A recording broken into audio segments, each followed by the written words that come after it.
2019-2020 UEFA 챔피언스 리그 B조 경기입니다. 토트넘, 바이에른 뮌헨, 올림피아코스, 그리고 세르비아의 레드스타, 이렇게 네 팀이 소속이 되어 있는 그런 조인데요.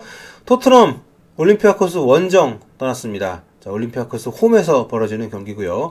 선발 라인업 보겠습니다. 토트넘은 손흥민 선수를 제외를 했습니다. 데스크 라인에서 손흥민만 빠졌고요. 루카스 모우라가 투입이 됐습니다. 해리 케인이 최전방, 알리, 에릭센, 루카스가 2선, 또 은돈벨레가 선발 복귀를 했고요. 윙크스와 함께 중앙 투미들 보겠습니다.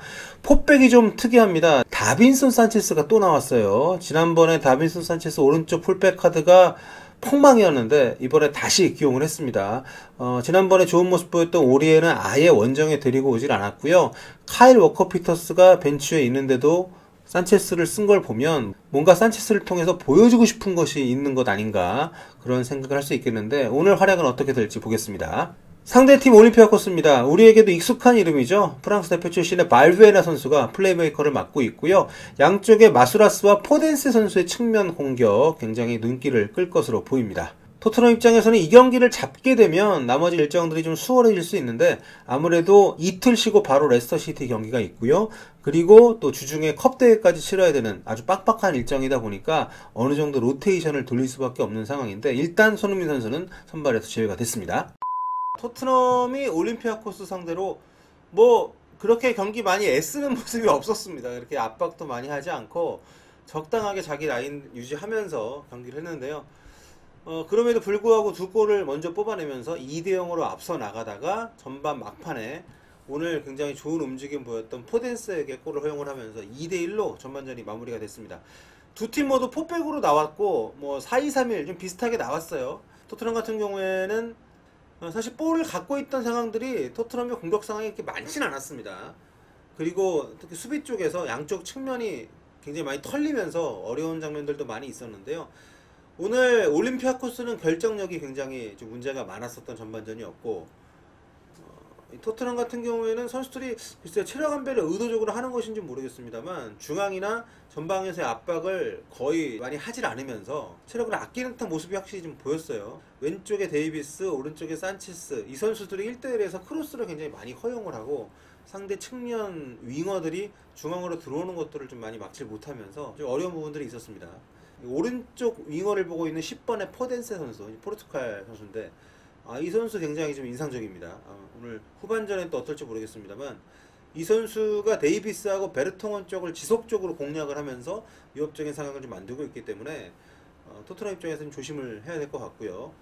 토트넘은 오리에를 이번에 아예 안 데리고 왔다고 합니다, 원정에. 근데 다빈손 산체스를 또 오른쪽 풀백으로 오늘 기용을 했는데 장기적으로 포변까지도 생각을 하는 것이 아닌가, 이런 의심이 들 정도로 좀 약간 개인적으로 의외의 기용입니다. 알고 보니까 워커 피터스도 부상이다 이런다면 할 말 없지만, 자, 후반전에 손흥민 선수가 접전할 때 좀 기용이 될 것 같아요. 공격적으로 연계되는 과정에서 뛰어드는 선수가 거의 없었습니다. 그러니까 델레알리는 왜인지 모르겠지만 올 시즌에 굉장히 폼이 좋지 않고 오늘도 활동폭이 넓지 않은 좁은 공간에 많이 갇혀있는 모습들이 나왔기 때문에 델레알리 혹은 골이 좀 많이 앞서 있다면 해리 케인을 빼서 손흥민을 그 자리에 넣는 것도 저는 가능한 시나리오라고 생각을 합니다만, 현재 페이스로 봤을 때는 델레알리를 빼고 손흥민을 넣는 것이 가장 현실적이지 않나.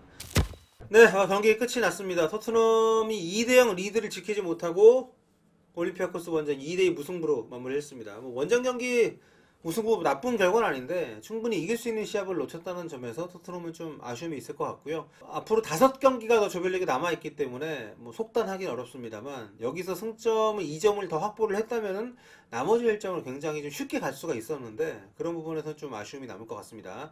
손흥민 선수는 73분에 투입이 됐습니다. 한 18분 추가 시간까지 하면 한 23분 정도 뛰었다고 할 수가 있겠는데요. 손흥민 선수가 슈팅도 한번 기록을 하지 못했어요. 전체적으로 두 팀 모두 압박이 강하거나 특히 올림피아코스가 수비 라인을 깊게 내리거나 한 것이 아니었기 때문에 충분히 공간적인 여유가 있었음에도 불구하고 전체적으로 토트넘이 수비에서 공격으로 전환할 때의 패스 연결이 좋지가 않았었고요. 전체적으로 선수의 컨디션이 많이 다운돼 보였습니다. 볼을 잡았을 때 선택을 굉장히 늦게 했고, 또 동료들의 움직임에 대해서 좀 민원하게 반응을 하지 못하면서 전체적인 공격의 어떤 그 정교함이 많이 부족했습니다. 그렇다 보니까 특히 후반전에는 위협적인 장면들을 거의 만들어내질 못하면서 올림피아코스를 상대로 토트넘다운 어떤 위압적인 모습을 보여주지 못했습니다. 결과적으로 손흥민 선수도 교체 투입이 되긴 했습니다. 오늘 공격 카드를 다 썼거든요. 뭐 선발로 나온 케인, 에릭센, 알리, 루카스 모우라, 또 교체로 라멜라, 손흥민까지 공격 카드를 다 쓰고도 그렇게 위협적인 장면을 만들어내지 못했다는 것은 어떤 동기부여적인 측면이나 아니면 빡빡한 일정 속에서 선수들의 컨디션 관리 이런 부분에 있어서 토트넘이 좀 더 공을 들일 필요가 있지 않나 그런 생각을 하기에 충분했습니다.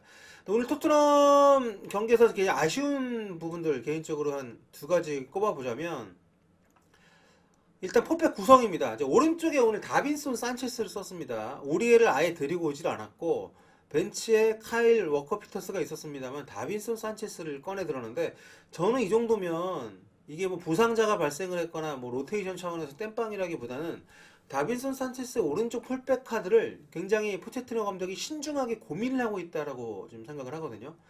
근데 오늘도 확인했습니다만 다빈손 산체스가 그 습관인 것 같아요.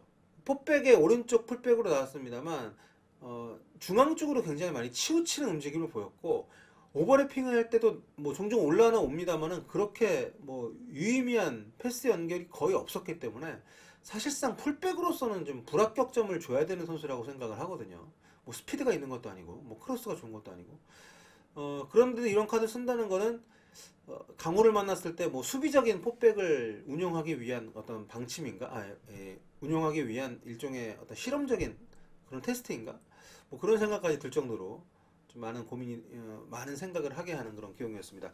그리고 오늘 중앙 미드필드 콤비로 선발로 이제 윙크스하고 은돈벨레 그리고 후반전에 교체로 윙크스하고 시소코 조합을 썼는데 모르겠습니다. 리그 우승 경쟁 또 나아가서는 챔피언스리그 뭐 결승 진출 2년 연속 도전 이런 어떤 팀이라고 보기에는 색깔도 없고 뭐 공격과 수비 양쪽 어느 한쪽 측면에서 독보적인 어떤 그런 존재감도 보여주지 못하는 그런 컴비네이션이거든요. 그러니까 뭐 후방에서 전방으로 볼을 연결해주는 과정조차도 그렇게 기여도가 높지 않았었고요. 또 수비하는 과정에서도 오늘 특히 올림피아코스가 측면에 있는 윙어들을 활용을 해서 이 선수들이 크로스도 많이 올렸습니다만 중앙으로 들어오면서 하프 스페이스 공간을 적극적으로 공략하는 모습을 보였었는데 이 지점에 대해서 투미들이 적절하게 대응을 하지 못했다고 생각을 합니다. 그렇기 때문에 이 조합에 대해서도 좀 많이 좀 고민이 될 것 같아요. 뭐 여름에 또 누군가를 데리고 올지는 모르겠습니다. 여름이래. 겨울에 누군가를 또 데리고 올지는 모르겠습니다만 에릭 다이어가 폼이 좀 올라오면 다시 한번 그 지점에 좀 투입을 아싸리 하고 뭐 에릭센이나 뭐 알리까지도 내려서 좀 그 자리 두는 것이 어떨까 하는 생각이 들 정도로 윙크스가 굉장히 폭넓게 움직임을 갖고 또 폼이 올라 있을 때는 어떤 연계 플레이도 잘 하는 선수이긴 합니다만 개인적으로는 토트넘이 지금 목표로 하는 순위권에 가기 위한 팀이라면 좀 아쉬움이 좀 많기 때문에 하여튼 오늘 올림피아코스전은 그 두 가지 포지션에서 좀 아쉬움이 많이 노출됐던 그런 부분인 것 같습니다.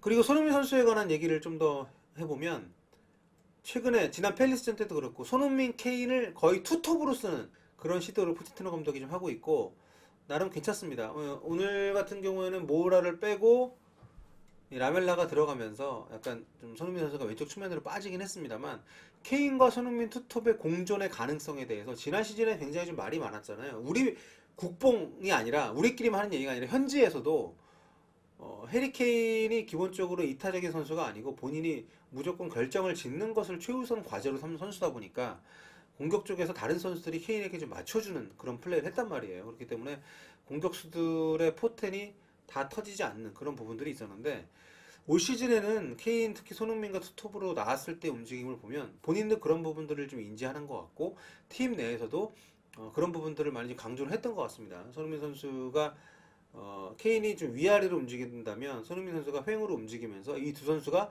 서로 간의 움직임, 동선이 겹치지 않는 선에서 아주 협조적인 모습들을 많이 보여주고 있기 때문에 이 부분이 좀 더 숙성이 된다면 케인, 손흥민 투톱 카드도 토트넘이 장착할 수 있는 가장 강력한 무기가 될 수 있지 않을까. 오늘 올림픽하우스전에서는 이제 후반전에 아주 잠깐만 그 포맷이 가동이 됐습니다만 장기적으로 토트넘이 지금 뭐 대체 스트라이커가 좀 없는 상황이잖아요. 그렇기 때문에 이 손흥민 선수의 톱으로서의 활용 가능성을 좀 더 확장시킬 수 있는 이런 시도는 팀 입장에서도 굉장히 긍정적인 부분이 아닌가 생각이 됩니다. 또 손흥민의 존재가 케인이라는 선수를 본인이 마무리 짓는 것뿐만 아니라 연결자로서의 역할을 하는 데 있어서도 본인의 어떤 가치를 높일 수 있는 그런 또 계기가 될 수 있다는 점에서도 손흥민의 존재는 토트넘에게 굉장히 좀 중요한 부분이 아닌가 생각이 듭니다. 자, 올림피아코스와 토트넘의 경기 2대2로 마무리가 됐고요. 2대0 리드를 지키지 못한 것이 나중에 천추의 한이 되지 않도록 남은 일정들을 잘 소화할 필요가 있을 것 같습니다.